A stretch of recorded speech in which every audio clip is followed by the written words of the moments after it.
Daily current അഫയേഴ്സിലേക്ക് എല്ലാ ഉദ്യോഗാർത്ഥികൾക്കും സ്വാഗതം. October 3 ഇന്നത്തെ ദിവസത്തെ മത്സര പരീക്ഷകളിൽ ചോദിക്കാൻ സാധ്യതയുള്ള കുറച്ച് ന്യൂസുകൾ ഏതൊക്കെയാണെന്ന് നമുക്ക് പരിചയപ്പെടാം.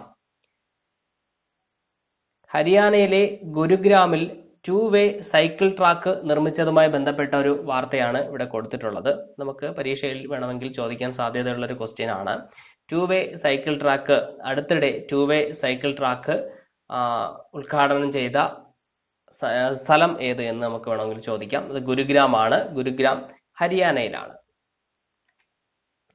അടുത്ത ഒരു ഇമ്പോർട്ടൻ്റ് ആയിട്ടുള്ളൊരു ന്യൂസ് ആണ്. UN ജനറൽ അസംബ്ലിയിൽ ജെൻഡർ ഇക്വാളിറ്റിയെ കുറിച്ചുള്ള ഒരു സെഷനിൽ, UN ജനറൽ അസംബ്ലിയിലെ ജെൻഡർ ഇക്വാലിറ്റിയെ കുറിച്ചുള്ള ഒരു സെഷനിൽ ഇന്ത്യയെ പ്രതിനിധീകരിച്ചുകൊണ്ട് സ്മൃതി ഇറാനി, അതായത് ഇന്ത്യയുടെ woman and child development minister Smriti Irani സംസാരിച്ചു എന്നതുമായി ബന്ധപ്പെട്ട ഒരു ന്യൂസ് ആണ് കൊടുത്തിട്ടുള്ളത്. നമുക്കിവിടെ പഠിക്കേണ്ടത് ഇന്ത്യയുടെ woman and child development minister Smriti ഇറാനിയാണ്. Woman and child development minister Smriti ഇറാനിയാണ്. ഈ ജെൻഡർ ഇക്വാലിറ്റിയെ കുറിച്ചുള്ള സെഷനായിരുന്നു UN ജനറൽ അസംബ്ലിയിൽ നടന്നത്. അത് ബീജിംഗ് ഡിക്ലറേഷന്റെ 25ാം ആനിവേഴ്സറിയുമായി ബന്ധപ്പെട്ട ഒരു സെഷനായിരുന്നു UN ജനറൽ അസംബ്ലിയിൽ നടന്നത്. ബീജിംഗ് ഡിക്ലറേഷൻ 1995 സെപ്റ്റംബർ 15-നാണ് നടന്നത്. അത് വനിതകളുടെ 4ാം ലോക വനിതാ കോൺഫറൻസ് ആണ് ഈ ബീജിംഗ് ഡിക്ലറേഷൻ എന്ന് അറിയപ്പെടുന്നത്. ഈ ബീജിംഗ് ഡിക്ലറേഷന്റെ 25ാം ആനിവേഴ്സറിയോട് കൂടി നടന്നൊരു സെഷനാണ് UN ജനറൽ അസംബ്ലിയിൽ നടന്നത്. അതിൽ ഇന്ത്യയെ പ്രതിനിധീകരിച്ചത് സ്മൃതി ഇറാനിയാണ്. Woman and child development minister, union woman and child development minister ആണ് സ്മൃതി ഇറാനി. ആ കാര്യം നമ്മൾ ജസ്റ്റ് ഒന്ന് ഓർമ്മിച്ച് വെച്ചിരിക്കുക. അടുത്ത ഒരു ഇമ്പോർട്ടന്റ് ന്യൂസ് എന്ന് പറയുന്നത് ഇന്ത്യയുടെ യൂണിയൻ ലേബർ എംപ്ലോയ്മെന്റ് മിനിസ്റ്റർ, ഇന്ത്യയുടെ union labour and employment minister Santosh Kumar ഗ്യാൻവാറിനെ കുറിച്ചുള്ള അദ്ദേഹമായിട്ട് നടത്തിയ ഒരു ഇന്റർവ്യൂ ആണ് ഇവിടെ കൊടുത്തിട്ടുള്ളത്. അത് കൊടുക്കാൻ കാരണം ഈ മൺസൂൺ സെഷനിൽ പാസാക്കിയ 4 ലേബറുമായി ബന്ധപ്പെട്ട 4 ബില്ലുകളെ കുറിച്ചുള്ള എതിർപ്പുകളും അനുകൂലമായിട്ടുള്ള നിലപാടുകളൊക്കെ രാജ്യത്തുണ്ട്. അപ്പം അതുമായി ബന്ധപ്പെട്ട കാര്യങ്ങളാണ് ഈ ഒരു ഇന്റർവ്യൂവിൽ ചർച്ച ചെയ്തിരിക്കുന്നത്. നമുക്കിവിടെ വേണ്ടത് union labour and employment minister ആണ് സന്തോഷ് കുമാർ ഗ്യാൻവാർ. പേര് മറക്കരുത്, സന്തോഷ് കുമാർ ഗ്യാൻവാർ ആണ് union labour and employment minister. അടുത്തൊരു പ്രധാനപ്പെട്ട ഒരു ന്യൂസ് കൊടുത്തിട്ടുണ്ട്. ഈ ന്യൂസിന് വളരെയധികം പ്രാധാന്യമില്ല എങ്കിലും നമ്മൾ നമ്മുടെ അയൽ രാജ്യമായതുകൊണ്ട് ജസ്റ്റ് ഒന്ന് അതിന്റെ പ്രസിഡന്റിനെ നമ്മളൊന്ന് പഠിച്ചിരിക്കണം.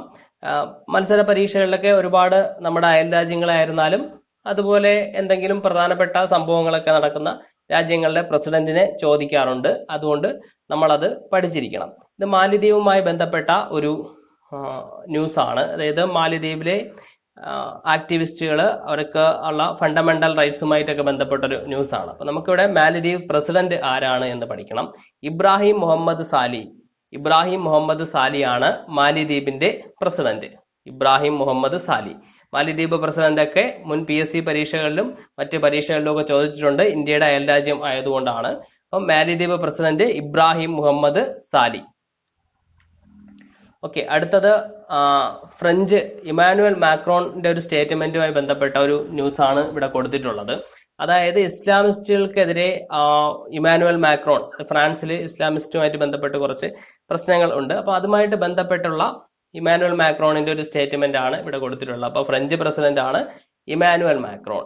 അത് നമ്മൾ ഫ്രഞ്ച് പ്രസിഡന്റ് ആരെന്നുള്ളതിന് പറയാൻ വേണ്ടിയിട്ടാണ് ഞാൻ ഈ ഒരു ന്യൂസ് ഇവിടെ കൊടുത്തത്. ഫ്രാൻസ് പ്രസിഡന്റ് ആണ് Emmanuel Macron. France president Emmanuel Macron.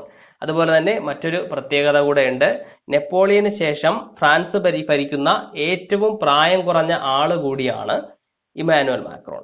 അപ്പൊ ഫ്രഞ്ച് പ്രസിഡന്റ് ആണ് ഇമാനുവൽ മാക്രോൺ.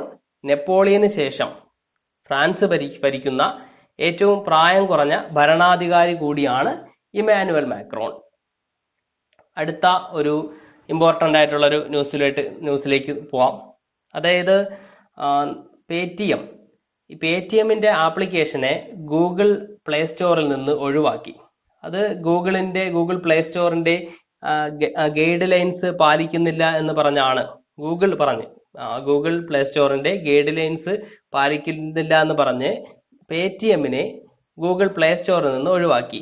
അതിനെതിരെ പേടിഎമ്മിന്റെ സിഇഒ സംസാരിക്കുന്നതുമായിട്ട് ബന്ധപ്പെട്ട ഒരു ന്യൂസ് ആണ് ഇവിടെ കൊടുത്തിട്ടുള്ളത്. പേടിഎമ്മിന്റെ നമുക്കിവിടെ പഠിക്കേണ്ടത് പേടിഎമ്മിന്റെ ഫൗണ്ടറും സിഇഒയും വിജയ് ശേഖർ ശർമ്മയാണ്. പേടിഎമ്മിന്റെ ഫൗണ്ടറും സിഇഒയും വിജയ് ശേഖർ ശർമ്മയാണ്. പേടിഎമ്മിനെ ന്യൂസ് എന്താന്ന് വെച്ച് കഴിഞ്ഞാൽ പേടിഎമ്മിനെ ഗൂഗിൾ പ്ലേ സ്റ്റോറിൽ നിന്ന് ഒഴിവാക്കി. അതിന്റെ കാരണം ഗൂഗിളിന്റെ ഗൈഡ് ലൈൻസ് പാലിക്കുന്നില്ല എന്ന് പറഞ്ഞാണ് ഗൂഗിളിന്റെ പ്ലേ സ്റ്റോറിൽ നിന്ന് പേടിഎമ്മിനെ ഒഴിവാക്കിയത്. പേടിഎമ്മിന്റെ സിഇഒ വിജയ് ശേഖർ ശർമ്മയാണ്. വിജയ് ശേഖർ ശർമ്മ. ഓക്കെ, അടുത്ത ഒരു പ്രധാനപ്പെട്ട ന്യൂസ് ആണ് Tesla to enter India next year. Tesla എന്ന് പറയുന്ന കമ്പനി നമുക്കറിയാം, ഇലക്ട്രിക് കാറുകൾ നിർമ്മിക്കുന്ന ഒരു കമ്പനിയാണ് ഈ ടെസ്ല.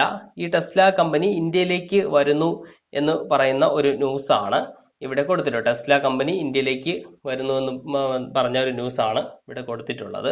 നമുക്കിവിടെ ടെസ്ലയുടെ സിഇഒനെ പഠിക്കണം. എലൺ മസ്ക് ആണ് ടെസ്ലയുടെ സിഇഒ. ഈ എലൺ മസ്കുമായി ബന്ധപ്പെട്ട് മറ്റൊരു പ്രധാനപ്പെട്ട കാര്യം കൂടെയുണ്ട്. നമുക്കിവിടെ ആദ്യം ടെസ്ലയുടെ സിഇഒ ആണ് എലൺ മസ്ക് എന്ന് പഠിക്കണം.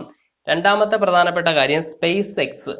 നമ്മൾ ഒരുപക്ഷെ ഒട്ടുമിക്ക ആൾക്കാരും കേട്ട് കാണും. സ്പേസ് എക്സ് എന്ന് പറയുന്ന ഒരു സ്വകാര്യ ബഹിരാകാശ സ്ഥാപനത്തിന്റെ സ്ഥാപകനാണ് ഈ എലൺ മസ്ക്.